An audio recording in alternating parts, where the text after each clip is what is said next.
Welcome in, Carlaw Park diehard fans, to podcast number 6. Happy New Year, 2026.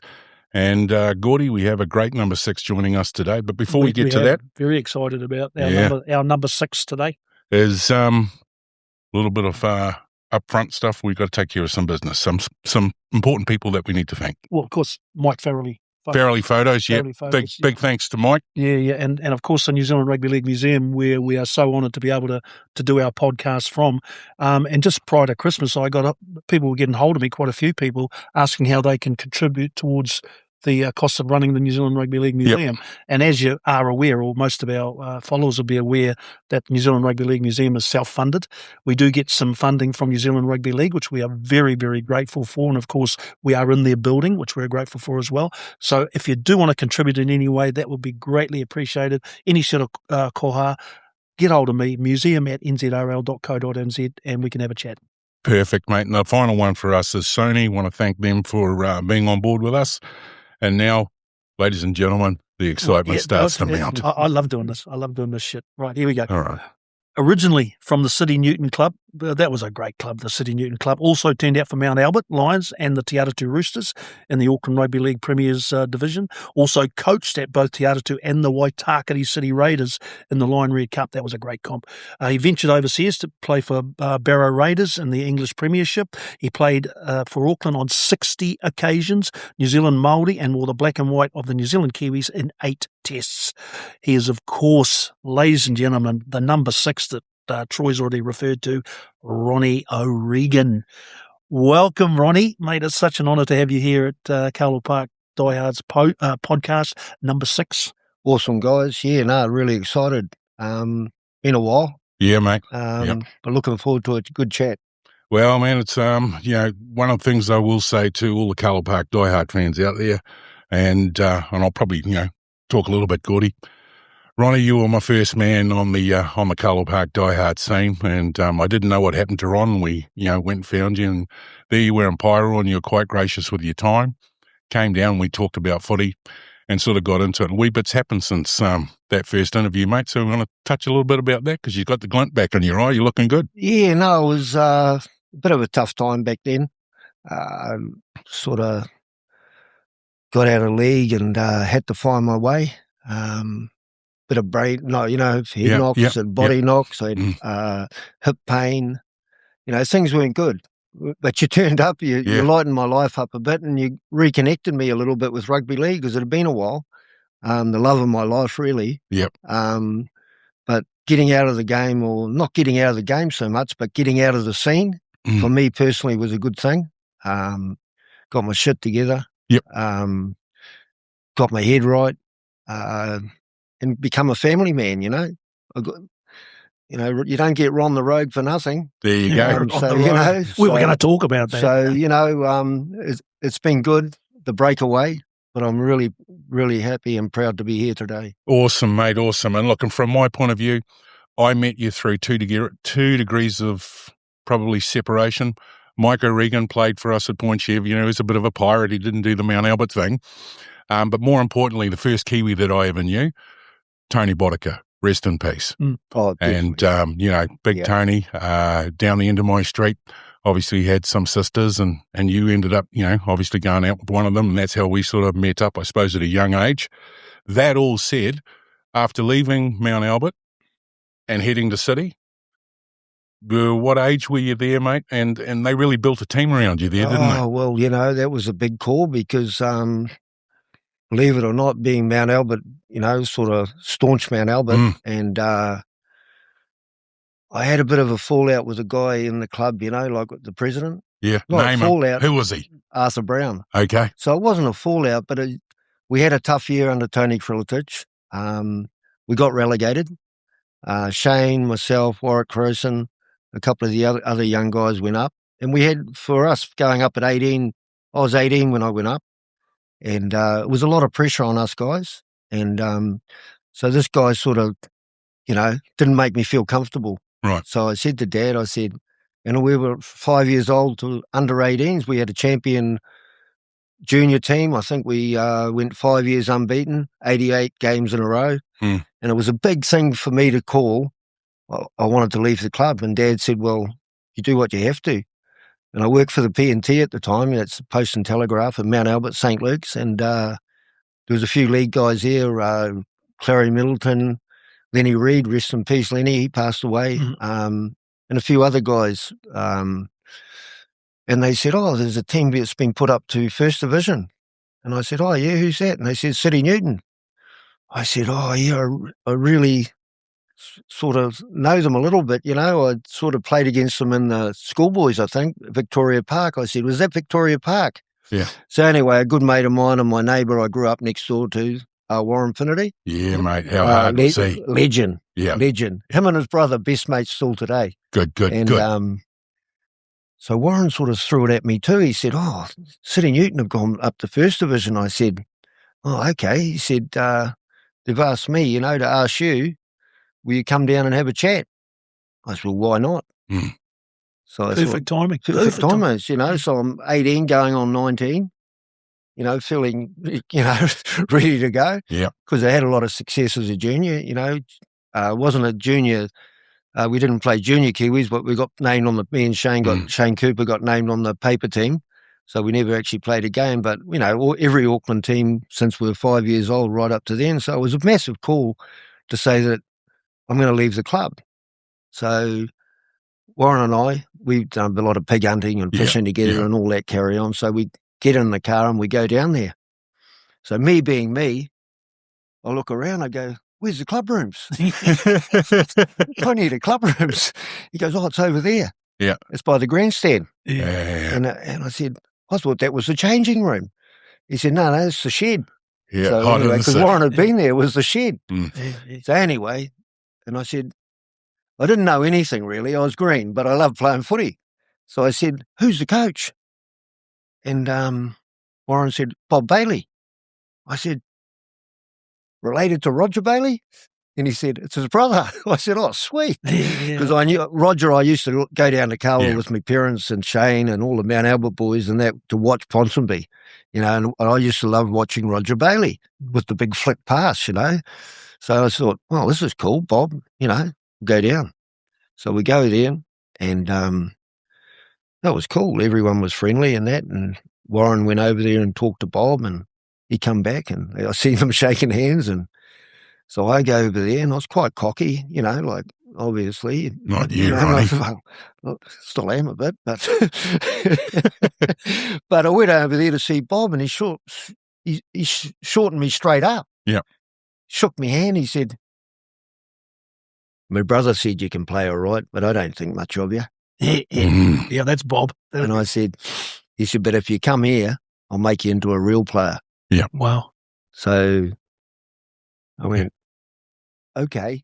Measure of the man, eh? Okay. Any money? I think we got a little bit each. Yeah. I think so. Yeah. I think we did. They had different fundraising activities. They were. And anyway, so we go back and so I was drinking back then and I had a beer with Warren and that and Bob come over and said, oh, there's only one other bloke you've got to meet. He'll give you either the or not. And I said, oh, who's this? And they mentioned his name, Bill Wolseley, Senior. Oh my gosh. So, but I had met Bill at Pasadena.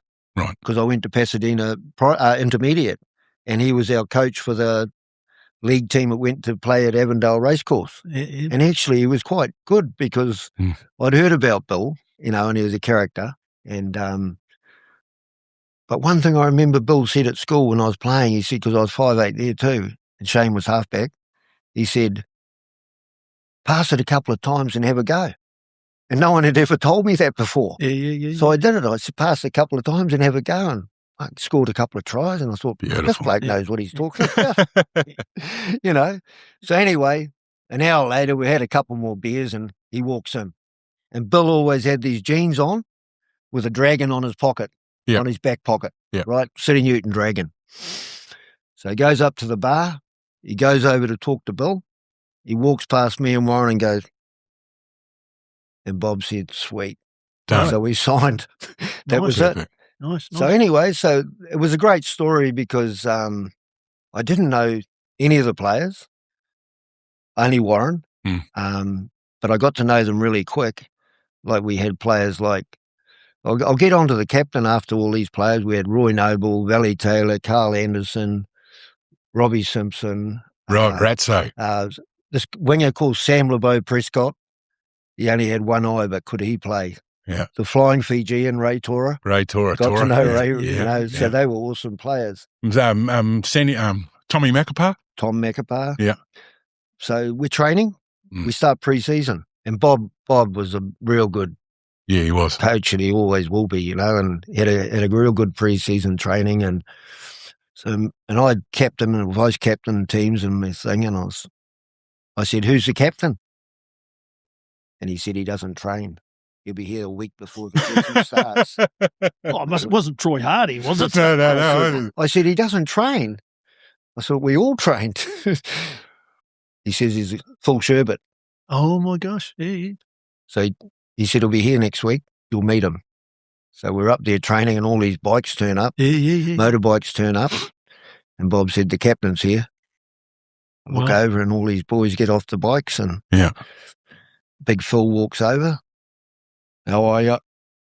He does a couple of laps around there, a couple of stretches, and away we went, and I thought, fuck, this was all right, because the company was good. They were all decent blokes, but I didn't know how they played, so I think we had a couple of pre-season games, and so our first ever game for City was against Ellerslie at number 2 at Carlaw. Yep. Kenny Sterling, Murray E, Chris Jordan. Wow. The Ox, Granger, they were all there, right? Was Lindsay on the field? Proctor? I think Prox was on there. They were all there. Okay. So this was daunting. We're lining up our very first game. So, Warren. Yeah. Fiery Finity. Yeah. He's into them. Yeah. So I'm following. And you don't have a very big forward pack either. We don't have a big pack. Like they're all kind of slender looking dudes. Yeah. Well, Carl Anderson and John Gordon. John Gordon. Another good player. Yeah. Well, Johnny's not with us anymore. But so Warren and I's, even though I was young and Warren was a little bit older, our natural thing was to get right into it. Yeah. Right, let's go. We're here. We're playing football. So we're smashing them and all that, and Phil pulls us up. He said, hey, you guys, we're here to play rugby league. And, settle down a bit. We said, we're here to win. And when we did, and we beat them. Wow. So that was the start of a good career at City Newton. Yeah. And we won the first round that year, 1980. We won the first round. Yeah. And then the second round, teams got awake to us. And we battled on, but we stayed in first division. Yeah, and I don't know if you had a deep enough roster too, because a lot of the amount of players that you need to go 2 rounds, back in those days. Yeah, no. So, but hey, great grounding for myself personally. Yeah. Opened my eyes a lot, in life and that. There were some real hard cases, Normie Pollard and guys like that. But really decent blokes and still mates today. And now I look back and I'm glad I did do the change. Yeah.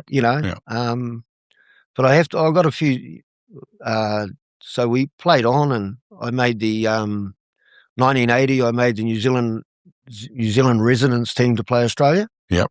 In Christchurch. Mm-hmm. And that was the sort of start of my, from City, representative sort of start. We played Australia, and it's probably one of the better things I did in the black and white jersey. I scored a try.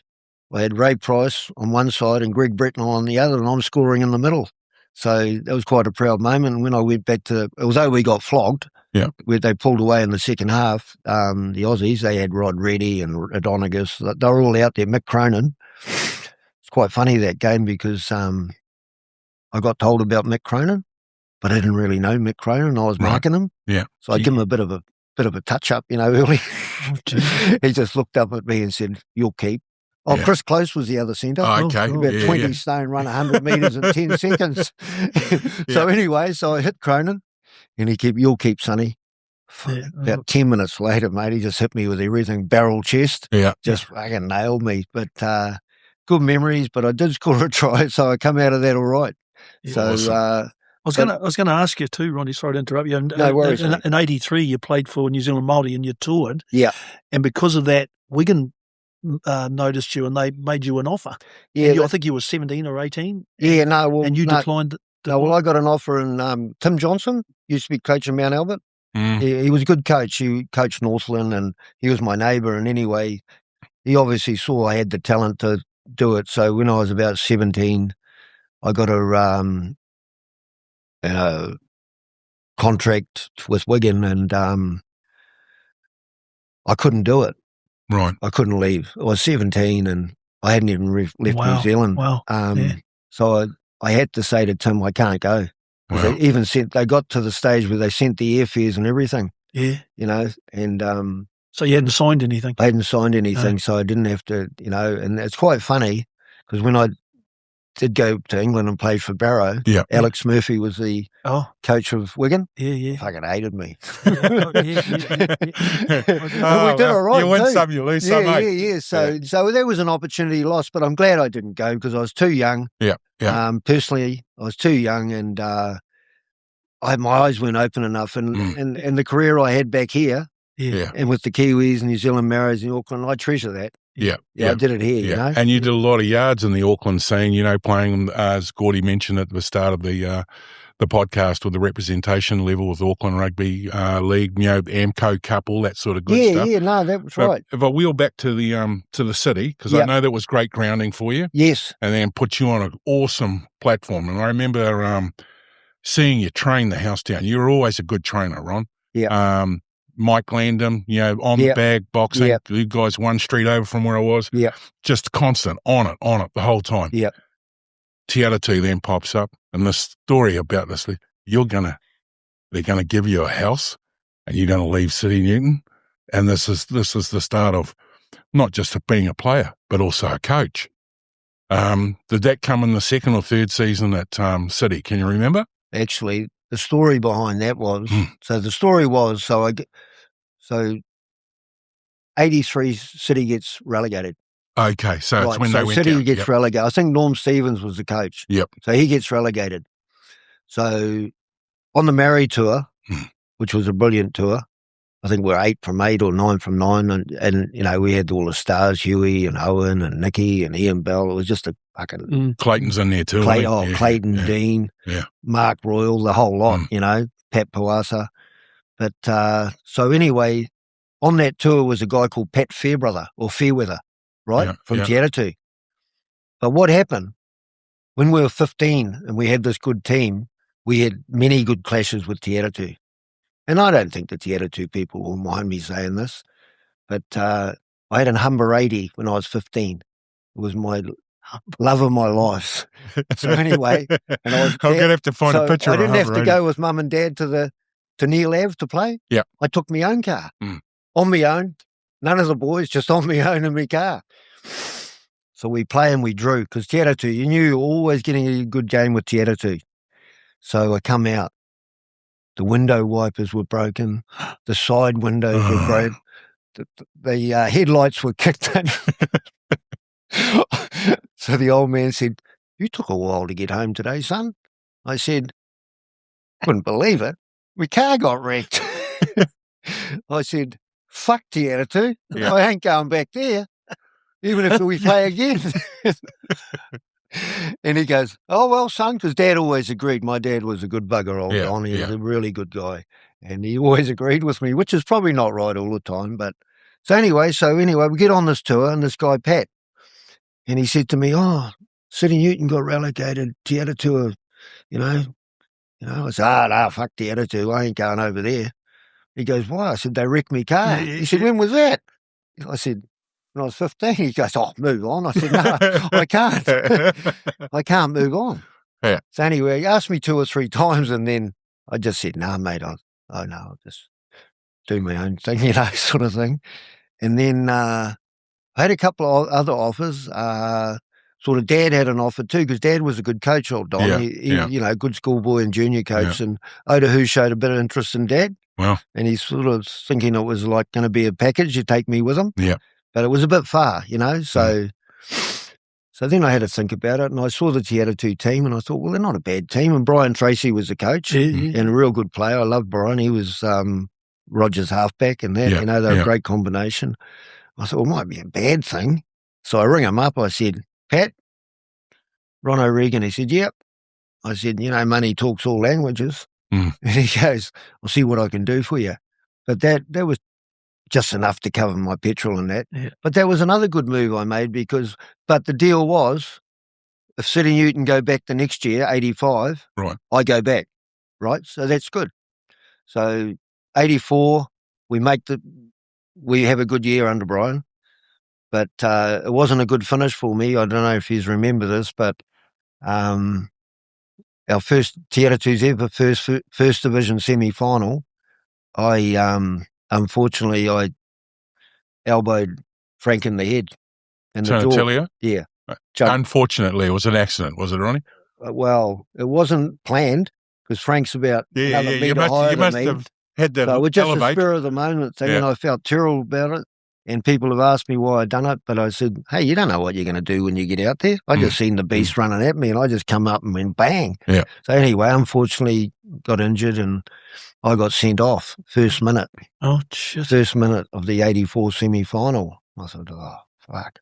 Yeah, and then being one man down and again. I was the captain, and I said, fuck this up. Yeah. So I'm sitting in the stand, and they had McGann and fucking Owen and Oscar, Murray Evans, and they were just good team, and didn't look good, 12 men and that. And I'm sitting in the stand, and I'm thinking, oh my God, what am I going to do here? Am I going home or am I going back to the club rooms? I said, fuck it, I've got to go back to the club rooms, which I did. Yeah. I fronted up, and, those people were so good to me. Not one person mentioned it, really. And I know they were all hurting as well as I was. Yeah. And the worst part, City Newton went back to First Division, and I left them, But it worked out all right again, because when I went back to City, we got Lonnie and Glenmore, and we added to the team, we got some real power there, and other players. I just can't remember everyone at this stage. But and Tiatu didn't go so good, but they stayed up as well. Right. And so 85 come along, we made the top four that year too, and City, I think Tiatu were just lucky enough to stay in First Division. Right. So John Dobson Construction, yep, he was a sponsor. Yep. Love you, John, top bloke. Yep. Done well by the club, and he's just amazing. And so I hadn't City Newton was going to be me for the, foreseeable. It was going to be me. And then this Mercedes turns up in the driveway, and it was John Dobson and a guy called Louis Tuala. I was living in Richardson Road by the Richardson pub. Yep. So, fuck, what do these blokes want? No.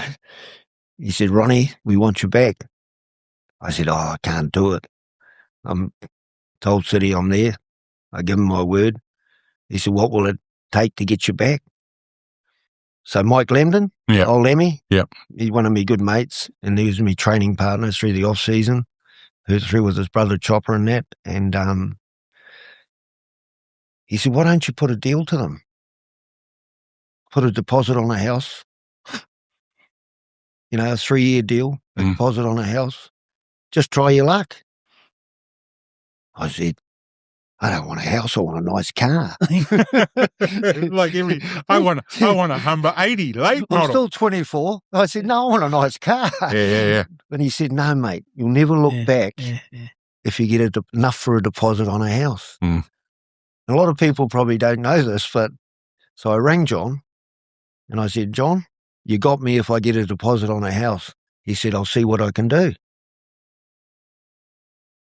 No phone call, and a couple of weeks later, John Dobson, I think we can do it.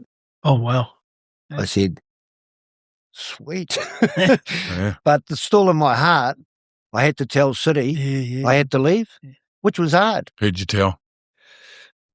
And I think I told Warren first. Yeah. And he sort of understood. He was an older bloke, and I told a few of the boys, and I just didn't leave. I didn't say actually what I was getting. Yeah. But I mean, because I'm not that type of guy. This is probably publicly the first time I've ever told anyone.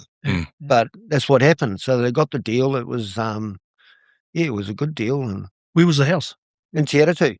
I lived in Tiatu. Yeah. So, and now I look back, and if I hadn't have done that, called that guy back, things could have been different. I mightn't have a house today. Yeah. You know what I mean? Yeah. Because we didn't get paid all right. Absolutely. I got paid all right in Barrow, Yeah. but, being young and that soon goes. But for Mike Lambden to actually tell me to get a deposit on a house, I've still got a house, but I had to give half of that house to the first wife. Yeah. So, but that's all good. I've still got a house. Yeah. So, that's the story behind that. Yeah. Tell us about Barrow. Tell us about Barrow, because you're captain there too, didn't you? Right, so Barrow, I think I'm 19, 20. Yeah. I go over there. I'm full of it, obviously. I'm ready by now. I'm ready. I'm mixing Newton. You've done it all now. I'm ready now. I'm 20. Yeah. I'm 20. I'm ready to go. Yeah. So the bloke in Barrow, the accent? The old Pommy accents? I can pull it as. I'm just agreeing with him. Everything he said. Come on, Chuck. And Dad says, Mum and Dad, Anne said, so where are you going? I said, I don't know. I know I'm going to England and it's in the north. That'll do me. Yeah. Because somewhere with Karen was working for what do they call when they air tickets and that? The travel agency. Travel agency. Okay. She was working so we're for one talking of your them. first wife, Karen Bottom. Karen, yeah. Karen, so gotcha. she organised that. Yep. So I get the tickets and he's still singing blah, blah, blah. And the old man said, you've hardly been out of the country. How are you going to get to England? I said, well, I'll do my best, Dad. Yep. So anyway, I sat there on a plane. I got onto a plane. We're going to Singapore first. I said to this bloke, because I thought Singapore was a couple of hours away, like Aussie. And I said to this bloke, how far to Singapore? He said, 10 hours. I said, fuck, let's get pissed. I said, let's get on it. Yeah. So we got on it. So I get to Singapore, but then I had to get to Heathrow. Yeah. So I'm blind. Fucking blind. I'm 20. I'm walking around with these. Running the rogue. I'm asking people, how do I get onto a plane to get to Heathrow? Yeah. And they're thinking I'm actually mum and dad, mad. So I get there. So I get on the plane. I'm sweet. Yeah. I'm on the plane. I'm off to Heathrow. We stop in Dubai. Yep. Pull up, walk into the thing for a couple of hours. I said, can I have a glass of water? They said, $2. I said, no, thank you. Water? I said, no, thank you. So anyway, we get to Heathrow. And you'll probably know what Heathrow's like. Oh, yeah. Oh, yeah. Mental. Yeah. So a boy from Mount Albert, Parkdale Road, he's ended up in Heathrow Airport. So anyway, fortunately for me, there was a bloke standing there with my name on it. Oh, Perfect. my gosh. So I spotted it. Being a hunter, I just spotted it straight away. Yeah. So I go, sweet, I found my destination. And his name was Bill Pearce. I'll never forget that bloke. He was a good, really nice guy. And so we're in the car and obviously in London. Here's another side to the story. I said, thinking it's like Mangere to Auckland. Yeah. I said, how far to Barrow? I'm thinking he's going to say half an hour. He said 9.5 hours. I said, fuck. Let's get on the bus. I said, what am I doing? So then we're there. We get, fuck it, I fell asleep, obviously. Yeah. So I'm up there in Barrow, and so they put me up in a bread and breakfast to start with. And there was another guy there, Chris Menzies, from the West Coast. Okay. Geordie Menzies' son. Oh, right. Good 5'8". He was another 5'8", but he was over there, and he hadn't settled in too well himself, but he was doing all right. So I go to training. They wanted me to meet the coach, and the coach was quite famous over there, very famous actually, Frank Foster. He played for the Great Britain, second rower, hard as nails. Fearless Frank, they called him. So I turned up to training, had the leather jacket on, had the jeans, no intentions of training, just feeling my way, looking around. He goes, "Did you bring your boots, lad?" Yeah. I said, no, I haven't got any boots. He said, well, get you some. I said, oh, fuck, because I'm still getting over the flight, the drink, lag, I'm jet lag and everything. And I said, oh, what's going on here? And he goes, I want to see you run. He said, how you go? I said, I go all right. I go all right, obviously. But so the lads are out there playing, training, the Barrow team. And he pulls out the winger. His name was Terry. I'm not sure what his last name was. I thought it was Quinn, but I don't think it is. But it was Terry. But he was an absolute flying machine, this bloke. He was like Martin O'Fire, Right, but a right. white Martin O'Fire. Yeah, okay. So we should do a couple of laps there, Ronnie lad, and he warm up. And I see this bloke stretching and, fucking doing all this. And here I am thinking, fucking hell. So anyway, he goes, go. So when he says go, this bloke's on the 22. Right, I'm just getting out of the blocks. So anyway, I didn't go too bad because a few of the players went, you went all right, lad. Yeah. You went all right. Evidently, he was the second fastest player in England. Oh, well, okay. He was Okay. He was Quick real quick. A Dean Orr. Yeah, a Dean Orr, old Gumbo. Yeah. So I go back to the room and I'm feeling a bit shattered. I didn't go too good. And Frank goes, not too bad, lad. We'll see you tomorrow. Another training. So sweet. I knew what was going on then. And, mate, it was like fit in beautifully because unfortunately we had a player called Ian Ball who'd signed over. He was an English rugby union player. Right. He'd signed over and he got an injury. And so I was only there like 3 or 4 days. And Frank said, you're on the bench Sunday. Right. And this is First Division, English First Division. I went, oh, sweet. So I had a good start because a couple of hands of the ball, put the winger in for a couple of tries, and nice. Fucking, it was nice. It was a good start. And yeah, I grew a leg over there. Actually, I really enjoyed it. The conditions and was the game like? I mean, from where you'd come from, because you'd always been, had a lot of time on the ball, Ronnie. Yeah. Like, as a ball player. Yeah. Being in that situation in English football, probably a heavier ground, bit more time. What did it teach you? What did you learn from that when you came back to Auckland? What were the skills that you brought back? Well, for a start, I grew up real quick. Yeah. Because I'm playing with blokes. And you're away from home. I'm away from home. Yeah, there's a long way to Uber, to Mount Albert. Yeah, it's a long, long way, right? So I copped it sweet. I just had to get on with it. Yeah. No crybaby, no missing home. You just got to do it. You're on a mission. So what happened was they put me on the bench a couple of times and I come on and I did really well. So then I started getting a start, and I just started thriving. But I wasn't getting a lot of ball I was centre then. Okay. I started off at the centre. They wanted me into centre, number 4. Left and right centre, where we played over here inside and out centre. Yeah. So we played straight away left and right. So took a little bit of getting accustomed to that. But I kept saying, but we had a really good loose forward, Derek Hadley, big tall bloke. Oh, he great player. I think he played for England too. And he got injured. Okay. I said to Frank, being me, I just said to Frankie, I said, I played loose forward too, Yeah. So he went, oh, yeah. So he tried me at Lucy and I got to the old beloved number 6 jersey. And so, it just all worked in well for me there. And the difference between here and there was there was so much professional around the team. Right. Like they had a boot man. So on and off the park. On and off the park. I believe our game was as good here. Yeah. In better conditions. But the fans were better and it was crazy, Yeah, it was passion, eh? The passion that the small town of Barrow, we used to get 8,000 or 9,000 people at the big games. Yeah. The place was just chock-a Craven Park. It was Craven Park and, and it was just a great grounding. And, well, you made captain. Yeah. So what happened was, that's the next time I went back. That was the first year. So when I went back, I've obviously a lot more grown up. Yeah. I'm used to the conditions and that. And they had their captain was Eddie Shamala. Okay. He was one of the hardest players I've ever played with, right? He had a bit of Russian in him or something. He was fucking mad ass. But he'll probably watch this or something because they watch this over here. Yeah. But Eddie, absolutely. You were mad.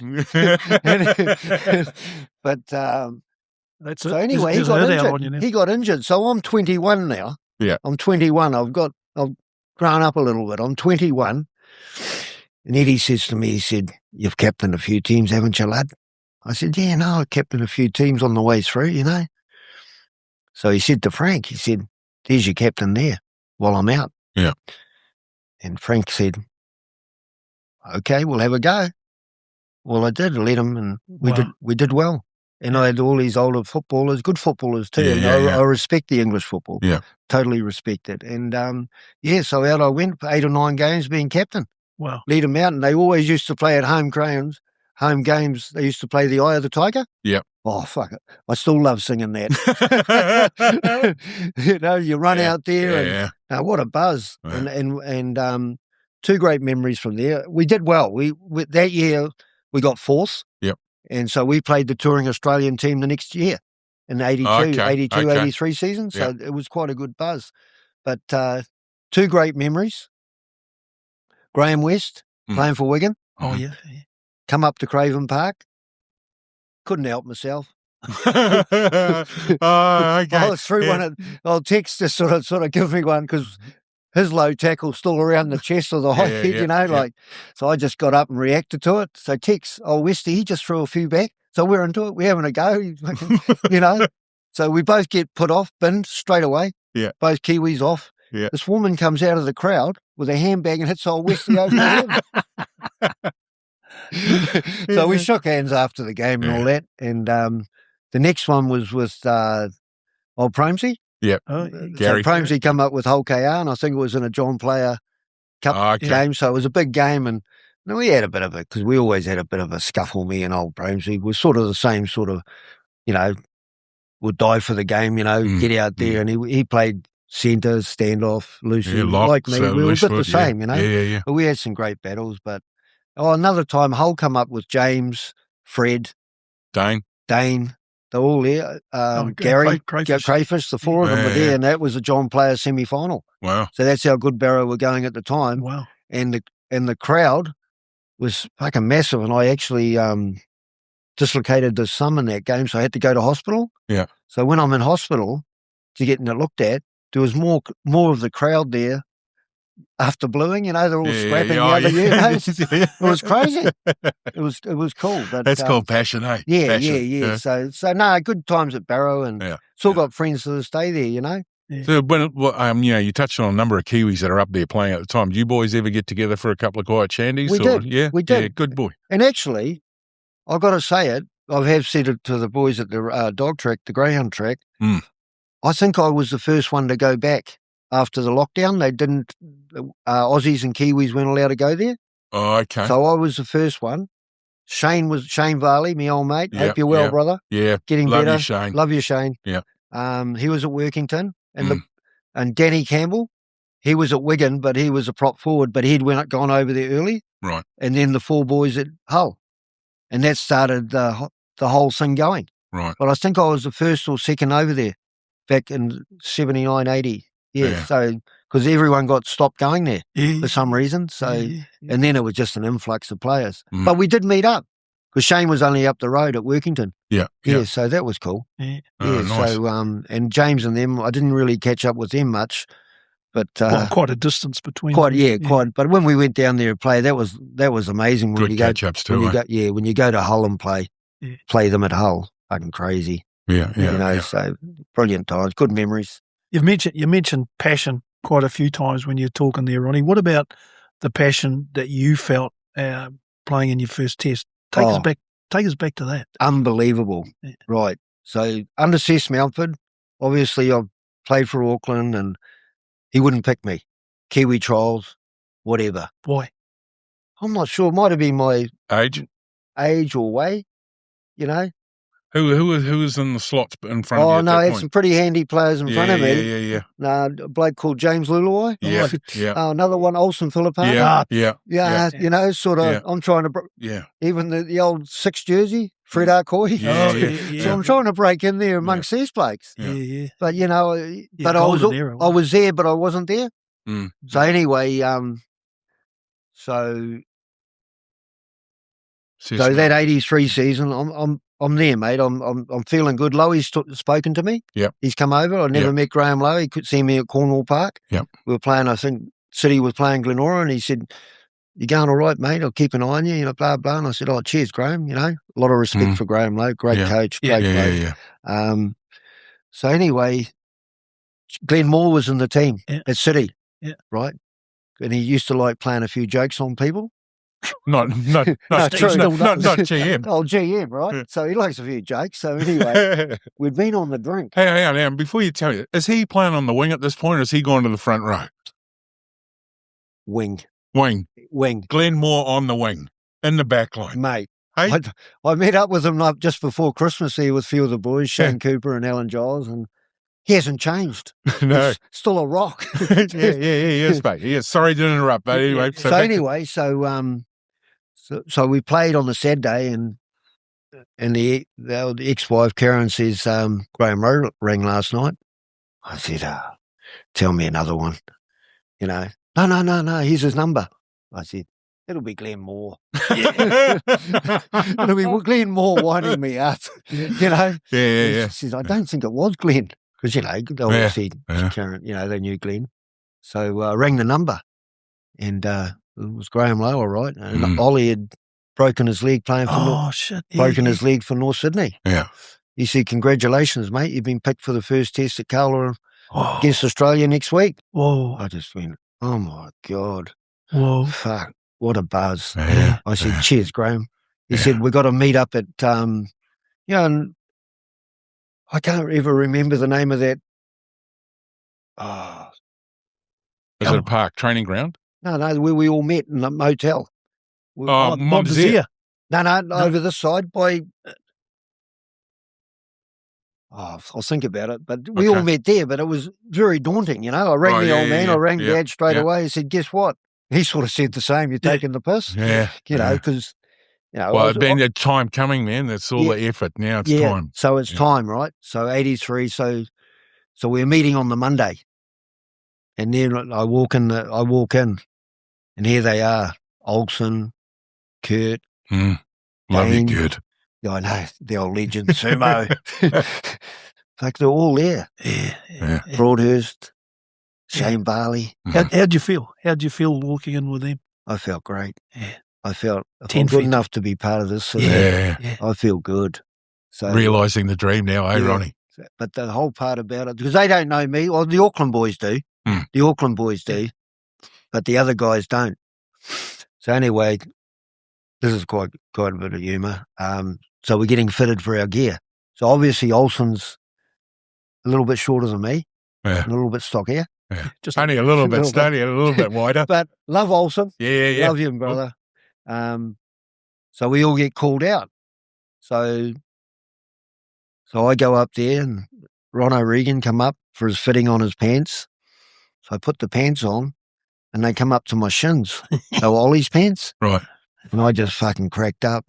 And that was, for me, that was the start of a very good career with those guys. Because they loved it too. Yeah. Because I copped the humour of it. Yeah. And they were being, you both know what league players are like. So I just fitted them straight away. So they all just loved it.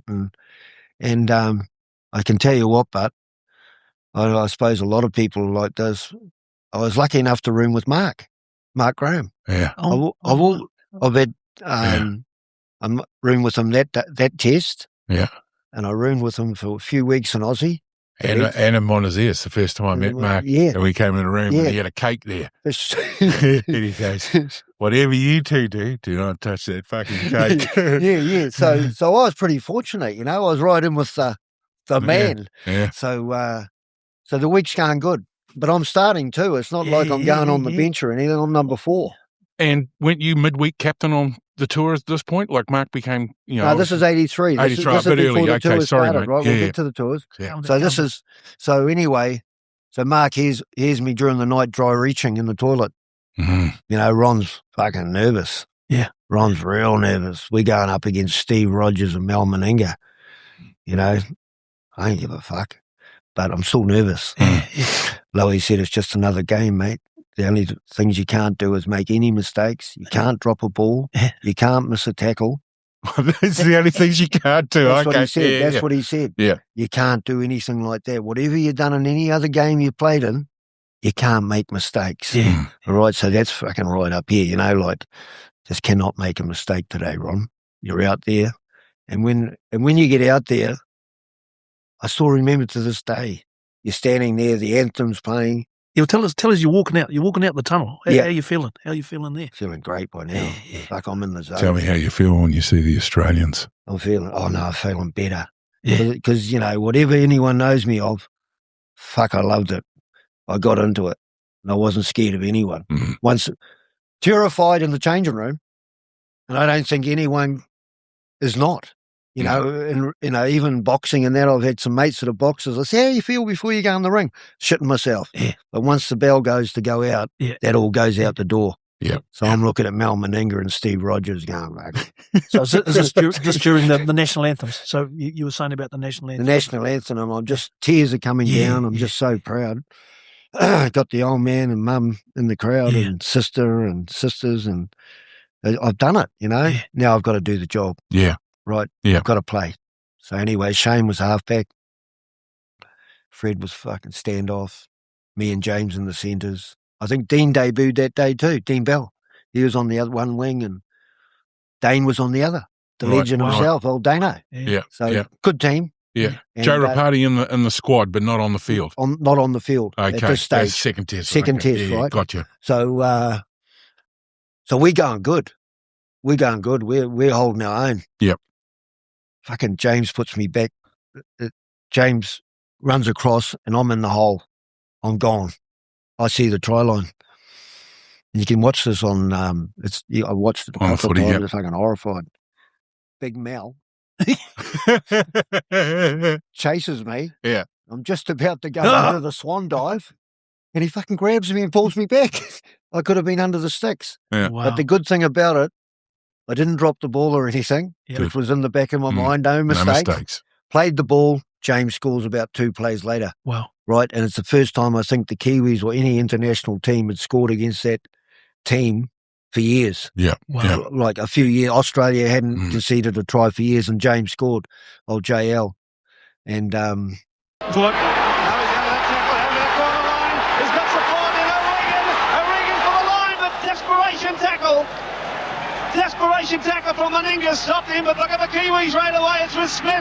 It's out there for Arcoy and Bell. Bell can't get around Bosted. Arcoy back with it again. Now Smith. Tamati. The Australian defence holds. Oh boy, and the Kiwi crowd come alive. As they throw it across the field, that's what Paul has. Now it's Graham. Kurt Sorensen. Up there for Lulawai, who's in to score. So I'm feeling good. So I got into the game and there's, write-ups and that. Said I had a fairly good game, Nice. So then we're off to Lang Park. Yeah. Second test. I'm going to tell you, people can see this. So I go down the pub opposite City Newton. What's the pub? Not Nag's Head. No, I remember. It's gone now. It's that white pub, the big white building. I think it had already changed over from the. What's it called now? Is it still there? no, mate. I don't think so. No, it's gone. Anyway. So we go over there and people are giving me a bit of a send off. Like me mates and that. Like I'm off to Lang Park for the second test. Yeah. Wow. My mate's missus was getting abused by the lead singer of the band. So old Ron jumps up. I go sort that out. Good for no argue. So anyway, true story. I'll go up to him and the mic, the stand, he just grabs it and hits me on the head. Hits me right there. Fuck's sake. Right? Next minute there's blood pumping out everywhere. Anyway, I thought, that's a showstopper. I'm going to Aussie tomorrow. Yeah. So anyway. Oh my gosh. This is a true story. Who was the band? My mate's wife was a vet. Yeah. Oh no. Went home to her place. She stitched them up. Yeah. The cuts. Yeah. Put a bandage around my head. Yeah. I went to the airport and Lo goes, "You all right?" I said, "Never been better." On I go. Yeah. Perfect. Gone. Yeah. Got about 8 stitches in my head there. Yeah. From the guy hitting me on the head. And oh dear. So I don't say anything to anyone. I just keep a bit of strapping on it or anything. Yeah. But So I was sub on. He subbed me. I went back to the bench. Right. You know, we went to Lang Park and. So that's when the back line changed too. Yeah. Joe came I think onto Joe the wing. come onto the wing. Yep. I remember Ian Bell and myself, great mate Ian Bell, a great player too. Loved old Ian. So we're the subs. We were 1,000,000 to win that game. Nicky Wright's in a fullback. There you go. The Greek, the flying Greek. Yeah. So anyway, we're 1,000,000 to 1. And Shane Varley was very smart. He was a very, very smart footballer. And he's like all of us. He loved his game so much. Yeah. We had a backs meeting. We had a forwards meeting. Sumu, a whole lot were there. Shane said, I've never, ever seen a forward pack so focused on what they're going to do tonight. I said, this fucking sounds good. Yeah. You know, like, sure, let's do it. Yeah. You know, because Wally was there. Oh, yeah, well, we all know that game. Yeah. And, Yeah. So Take we're us on there, the bench. Ronnie. We're on the bench, you know, and fucking Rowe scores 2 tries. Big Joe Rowe, brilliant player, Joe, brilliant guy. And we're watching. Me and Ian are watching, and fucking hoping to get on there. You know, want to get amongst it. And then Mel breaks down the sideline, and we're on the bench, Lowy, and we're all there, and we all stand up, and then the Greek comes flying across, and fucking how he got him over that sideline, we still don't know to this day. Yeah. So anyway, he's gone over, and it's like, yeah, you know, and the rest is history. Ian and I got a run, and It was a great game of it was footy. a great game of footy. And you know, we're at the Carlaw Park diehards, and we tell the truth. And so after the game, Ron McGregor, Cameron's dad, president of New Zealand Rugby League, brilliant guy. Yep. Brilliant guy, Ron. Yeah, R.I.P. $1,000 each. Oh, Cash. deserved it. Fucking beautiful. Deserved I'm loaded. We're going out. We're gone. Oh, what a game to be part of. Yeah. I got 10 minutes at the end. The Greek dummied me. I was going under the sticks. You threw a dummy. Did he score? No. You saw me coming through, but no, beautiful. So so that was 83. Yeah, wonderful memories. Yeah, so that was brilliant, you know, for myself personally and for the rest of the team. And Absolutely. it was And to be part of that, to man. be part of. For the country. And you know what? You know, and it's like 30, 40 years later, and people go, really? Did you beat them? You know, because I don't talk much outside of these things and that. I don't really talk about league. And my daughters and that are sick of it. So I'm over it. Curry, the wife, she's over it. So, but they don't know. You guys know that feeling. Yeah. You can't beat that feeling. Yeah. You know, of beating someone like Australia. And that was the start, I suppose, of belief. You know, whether you're in the team or not, it being a belief of this is a play. Okay, we're going to get their medal, going to get their measure. But for fans, we started to believe. Yeah. Yeah. And you know what? I've got to give it to him. Oh, Lowy, Graham Lowe. Amazing, mate. Yeah. Amazing. Yeah. He pulled us all in. One day we were going somewhere and we were going into this bar or something, and he seen a few of us going around the back door. Right. He just pulled us up. Didn't tell us off. He said, we're not back door people. We're front door people. You get your head up, put your shoulders out, and you get in that bar. Yeah. And that sort of, and that, you know, no one's ever said that to us. Self-belief. Yeah, self-belief. And that's what Graham was all about. Self-belief. And also he'd tell you the truth too. If you weren't going well. Yeah. Which I appreciated. You know, didn't like it. No one likes being told they're not playing well. But it helps you. Yeah. It helps you get better. Knuckle down. You know, knuckle down and shit like constructive that. Feedback. Very constructive. And so you know, we was talking about Lowy, but when you think about your career, and you've had a wonderful career in the game, coaches that have really made an influence on you. So you've obviously got Graham Lowe, Bob Bailey. Right. What about in your younger years? You know, no, it was me dad. Your dad. Me dad. Big part of your life, bro? Don O'Regan. He was legend. Yep. Quiet. Yep. Well, doesn't talk as much as me, but quiet. Yeah. But his policy was, don't let me down. That was his policy. He learned himself when he was coaching. You know, like he learned. Dad didn't play much league, but he learned. He watched and learned. He went to Carlaw Park and he knew what you had to do. He's always said there's only 2 basic things you have to do: catch and pass and tackle. Yeah. That was his go. Yeah. So we had Shane Cooper, Alan Giles, Yeah. Mark Scrimshaw, Yeah. Cassini Kepu. Oh, Yeah. 'cause We had Joe Grimmer at some stage. We had Oh, Joe Grimmer. Joe Grimmer come Okay. down for a season Okay. or two. Peter Smith, Risman Hunt, that's Carmichael Hunt's Yeah, uncle. Yeah. So we had those guys amongst us, and it was brilliant. And Dad and Tom Giles, Alan Giles was Dad. Yeah. And And my there's mum, another great man. another great man. Could he give you a rub down? Oh, He'd put you in mate, tears. he had the acetic acid working. He had this stuff called acetic acid. We were working it. Yeah. So, yeah. you know, but so there was my dad, Bob Bailey. Yeah. I gotta say this. Lummy Newton. Yeah. Lummy Newton. Yeah. Lummy Newton. Manukau. He is the guy Okay. that pulled the Rogue in. Right. Ron the Rouge. He even stepped me out one day. Wow. Ah.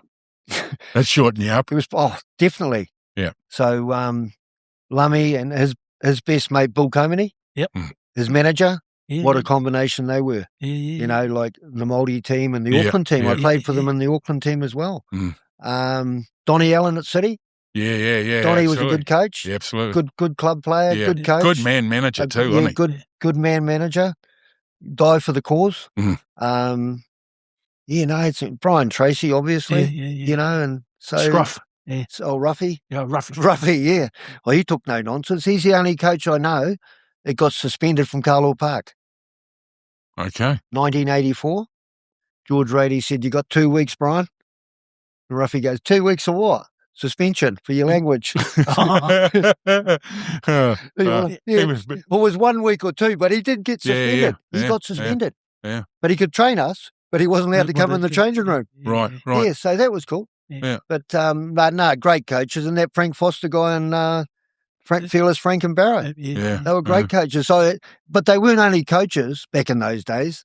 For us guys, they were mentors as well. Yep. Absolutely. We needed mentors. Yeah. Because mum and dad, you weren't inside playing, you know, with the phones these days. You're outside down the creek or the golf course and that. Yeah. You get away with a lot. Yeah. But these coaches, if you wanted to keep going, you had to abide by the rules. Yeah. True. You know, and, you know, for me personally, brilliant. And that probably give you a wee bit of foundation for your own coaching a piece. Like, you know, I don't want to jump around, but Tiatu, you become player coach there. Well, and so what happened was, Troy, sorry for that. no. So what happened was, so in 87, I got picked for the Kiwis for under tank. I was captain to Papua New Guinea. And it was the hardest thing I've ever done. I had to pull out because I just ripped this whole pectoral muscle out. I played for 12 months and I thought, well, I can't play test football with that, you know, because I was starting to miss a few tackles and that. And I said, I went back to the old man again and he agreed again. I said, I think I'm going to put a thing in with Tiatu that I'd like to be player coach. Right. He said, not a bad idea because on that, so we've missed a little bit because we had that Auckland tour. 86. 87. 87? 87. I saw you in. I met you at the hotel. You were there. Yeah, I came up. You were there. You and Dave McFarlane were there after over the St. Helens game. Yeah, we got flogged. Oh, mate. But on that tour was, because I played for so many fucking teams. I did play for a lot of teams. I'm not blowing me trumpet, but I played for a lot of teams. So that tour in particular, Bob Bailey was the junior Kiwi coach and the Auckland coach. Yeah. He said, Ron, we've got a problem. I said, what's that? He said, I'm going to have to be with the junior Kiwis.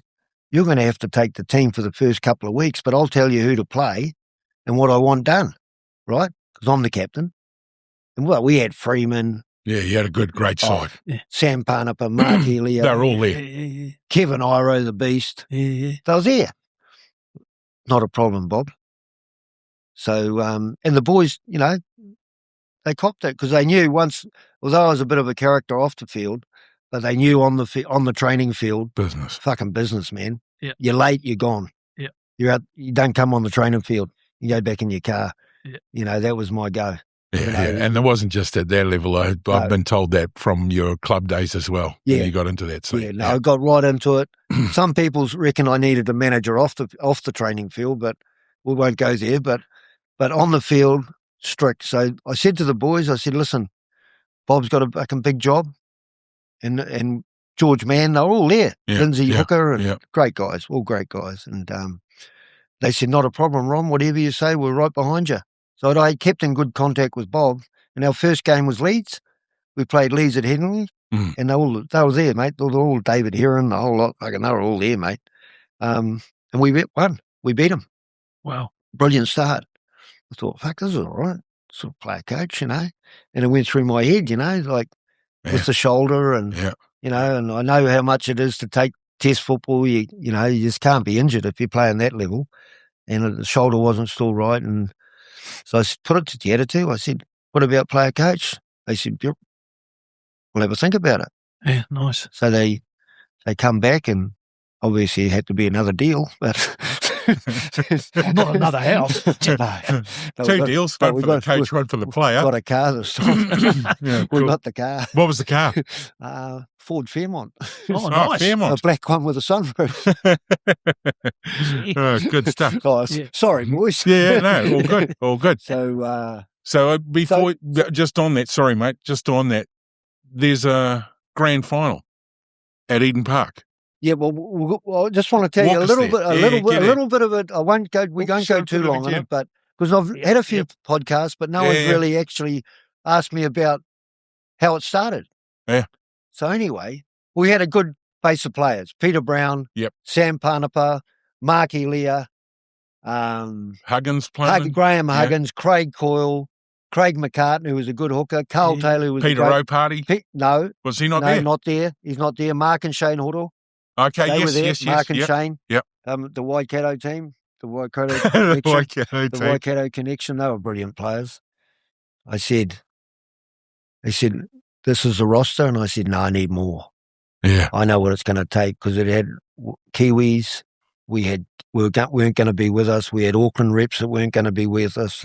I said, although we got Tammy Tagaloa. Well, how good was he? Our brilliant player. How good was he? Love you, Tammy. Yeah. So we had them, and luckily then we had the rooster around as well. Yep. So there was a good grounding for our younger guys, Raymond Hall, Afatofa, all those sort of guys. But I said, no, I still need a few more players. They said, who are you looking at? I said, well, I think Peter Rowe would be a good leader of the pack. Yep. And I said, his brother Eva is an absolute machine. I said, wouldn't mind him as well. You know, so it's going to obviously cost something to get him over, but if you want to win a final, they're the sort of players we need. It's the blueprint. I said, and they said, who's the third one? I said, a little bloke called Carl Makatogia. They said, never heard of him. I said, I have. And they said, how do you know him? I said, he either was John Roparty, was the fullback, and Otahu, and he was a good player too, obviously, a Roparty. Yeah. But Carl was always senior B or reserve. Right. I'll never forget, he filled in for John Roparty one day, and he comes flying into the background, to the back line, and I go up to tackle him. I was going to give him a good one too, because I was going to shorten him up, and he just stepped me. I went, fuck, who's that? And I thought, who's that? I said to someone, what's that bloke's name? They said, Carl Makatogia. And I locked it in. Locked it into the old head. If I ever get a team, I want that guy. Yeah. I said to Peter and Eva did the deal. So they're all right. They're sweet. They're coming. I said, I want Carl Makatogia. And Peter goes, oh, really? I said, yeah, I want him. He's good. I said, I need his number. I get his number. The old dial-up. Yeah. Bring him up. Fuck, he answers. Beautiful. I said, Carl. He goes, yes, speaking. I said, Ron O'Regan, Tiatu coach for 88. I said, what do you want? What are you looking for, Ron? Looking for you to come over. And he says, this is what he said. I think you've got the wrong guy. Wow. I said, no, you're the guy I want. He said, really? I said, yeah. I said, nice story. True story, man. And I said, blah, blah, blah. I'll give you the number. Ring the club. You talk business. I'd love to have you. Turns up. To this day, he's still a mate. Text each other every Friday. Awesome. Oh, wow. Yeah, wow. Every Friday. Yeah, man. How you doing? Blah, blah. Calls me the Rogue. Yeah. Yeah. And the rest is history. If he had to come over a little bit earlier, it wasn't that he wasn't playing well at Otahu, but he didn't get the opportunity. Yeah, too much traffic. There was too much traffic. Yeah. You know, and we all know you can't sack a good player. No. for another player. He's either got to move on. So he ended up playing for Auckland. I think he played in that 93 team that beat Australia. He had a great career. And, good bloke. So that was a good start. And it was a tough year that year, believe it or not, because although we won the Fox and the National, we still had blokes away and all that, and I still had to keep them gelled, and I was trying to play myself. And you're not going to believe this. Glenora were flying that year under Graham Carden. Yeah. They were flying. Yeah. And I'd played for Graham in the 87 game North Sydney Bears against Glenora. Okay, At Carlaw Park. I was an invitation player. An invitational beer. Yeah. So I was along there with Neville Ramsey, Paddy Tumavabi. Paddy was a beer too. So how many beers? Tawera Nikau. Okay. Tawera played that night. He was 18. Wow. He played that night. And Mark, Clayton, they were all there. They come over, Florimo's a lot, and we drew 10 all. Yeah. So and Graham took us up to Uriwa Beach, and we did a week up there. Yeah. Brilliant camp. And I always told him that was one of the better training camps I've ever been in, professional and that. And so we're having a bit of a up and down years through the 88, even though I had all these stars. And Graham being Graham, he just said to me, should never have done it, Graham, I can tell you now, because it worked. He said, you're having problems there, Ron. And he, and he obviously liked me and he was a bit concerned. And I said, well, yeah, I am. I've got all these players, but I can't get them to gel because they're not here one week, not here the others. The local boys are getting hot because when they come back, they go in and all that. Right? So he said, the best policy for you would be to go to training on Tuesday night, put them in the room together, you and your management, get the hell out of there, let them have a shit fight. If they've got any problems with each other, let them hear it, and you don't want to know about it. I said, well, anything's worth a try because I need to win. Yeah. I'm not winning like we should be because I had the class players. So anyway, we're over at Neil Ave and they had their half an hour. I knocked on the door. I said, whatever you have said about each other or me or the management, I don't want to know. All I want to know is we're going out there to do the business. Yeah. And the business we did. So we played on and then, I'll just mention my manager for that team, two of my managers. When I got the job, I must not forget this because it was Tom McKeown, Kiwi manager. Yep. Lovely bloke. Great manager, looked after us all on tour like a father, But he had a son called Ross McKeown. He used to hang around at Carlaw Park. He was the ball boy or whatever. Yeah. Didn't even know how old this bloke was. But he loved thinking that he was part of the management and the Kiwi teams and that. And I always took a liking to him. I said one day to him, you'll be my manager one day. Ah, yeah. So anyway, the club says to me, so we had one manager, Steve Hollier, and I said, we need two managers. And they go, who's that? I said, I've got one in mind. And they go, I said, Ross McKeown. He said, he's 18. And he's never managed anyone. Well, I said, I'm 28 and I've never coached anyone, so we'll be a good team. Yeah. So that was it. Nice. The rest is history. We got there. We got to the final at Carlaw. We beat them in the Fox, and then we lost a couple to the couple of the boys, Peter and. But going to that Fox final was amazing because we're playing Glenora. They were unbeaten most of the season. Yeah. And two of our cleanest players we had all season, right? Peter Brown got sent off. Would not believe this. Kelly Shelford's a 5'8" for them. A good player, Kelly. Yeah. So Peter gets sent off. Hale's the ref. 10 minutes later, Sam Parnapa gets sent off. Wow. Right? Yeah. We're down to 11 minutes. 11 minutes. I've looked up at the clock. The clock, it doesn't move. There was 18 minutes to go. Kelly there's 3 or 4 of us on Kelly. Kelly just burst between the posts. Yeah. I think he gets it to 18-12 or something with 18 to go. So that song slipped sliding away. Yeah. It was sliding away. Right. Obviously, we're down to 11 men. Yeah. I take my hat off to Tony Boddicker, Tony. Mark Hoddle, myself, Craig Coyle, Graham Huggins, guys like that just tackled their hearts out, Yeah. and we got the result Wow. with 11 players. Wow. Yeah, so that was crazy. Yeah. 1 minute, we've got it. It looks good. 18 to go, and next minute, unbelievable. Yeah. Wow. Yeah. So then we moved over to Eden Park. Obviously, had to play that. And So how did that come about? And what were you doing there? what's that? Eden In Park. Eden Park. Yeah, Unbelievable. It was the World Cup curtain raiser. You were right. The World Cup curtain raiser. Right. So the boys didn't know what to expect. There was 58,000 people there by the second half. Yeah. It was crazy. Yeah.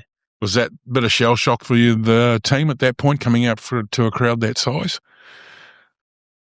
Well, it didn't affect Carl Magatagia No. because he just carved them up. Yeah. That was the day he shone. Yeah. That was his day. The boys all rallied together. They all played well. And what a stage to light up. What a stage. So for me personally, what a season. Hmm. And that's the year I met my wife, my second wife, Kiwi, 88. Yep. So it was a great year. The Fox, the National, and the wife. So it doesn't get any Got better. the trifecta. Doesn't get any better. Yeah. Well, we could go on for hours and hours here, but we've got to wind it up. Yeah. But there's something that I wanted to ask you, particularly when you're talking about the game and all the memories that you've had and the history you've had in the game. When you look at the game today, has it changed significantly?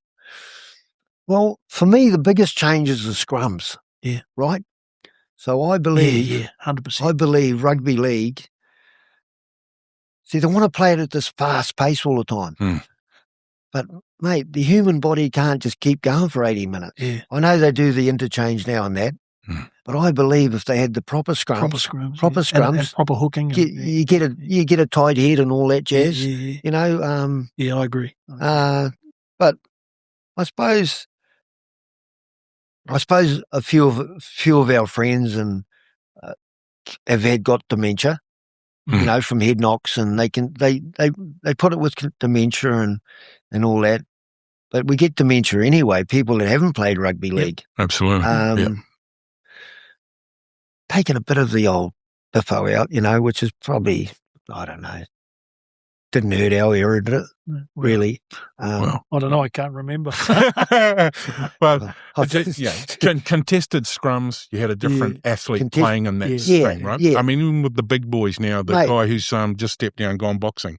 Oh, Solomona. Yeah. Nelson. Where Solomona. the game is becoming faster, quicker. You got 12 interchanges. It's a lot more clinical. Everybody's running at a higher rate. Yeah. So we don't get that step fatigue. I'm going through there. That's right. You know, like it's that little bit. I remember when you guys played, right? When you were playing for Richmond, you had Dave and Foe and mate, those guys, monsters. Mm. These guys had us one time at Tiatu, remember? Yeah. You come down. Yeah. So I didn't want to bring it up, Gordy. No, thank you, Ronnie. 20 something nil, and he scores 3 tries. Troy Troy Hardy, good player, right? I said to the boys, if this bloke's on, he's on, man. And 3 tries you got in that first half, but yous were playing downhill, right into that corner. Yeah. So we had to bring it out. So I think it was like 20 something nil at half time, and this is not the attitude I know, you know. So I said to the boys, home ground too. Home ground. I said, this is terrible. I said, you know, I didn't go off like I. Dave Macca played second row that day, didn't he? Yeah, I had to take him. Yeah, I think he got a growling. Big Dave. Poor old Dave. Love you, Dave. Yeah. But he wasn't there, and you guys were just rolling, you know, like. These guys were just awesome that day in the first half anyway. So I said to Dave, no, you got to go, mate. We got to liven this game up. So into that right-hand corner at Tiatu, Jack Colvin, you guys had to run it out, right? I said, well, whatever we do, we've got nothing to lose. We're playing in that corner the whole second half. Yeah. So we had Terry O'Shea, Peter Brown, fucking myself, we could kick. Carl Taylor could put a nice grubber through. I said, whenever we get the ball in our half, it's in that corner. So we're going to have these big Richmond forwards trying to run it out. Yeah. Well, what happened? He's all run out of gas and we beat yous. Yeah. So it was a good tactical move. But I don't remember that part, Ronnie. So it was a good tactical move. I wasn't going to bring But, it up. hey, but you did score Yeah, 3 tries. It was good. No, thank you. Yeah, no, you're And brilliant. three wasn't Yeah, enough yeah. that day. No, Yeah. no, but brilliant. No, awesome, guys. Mm. Yeah. Well, I mean, Mate, we could keep going.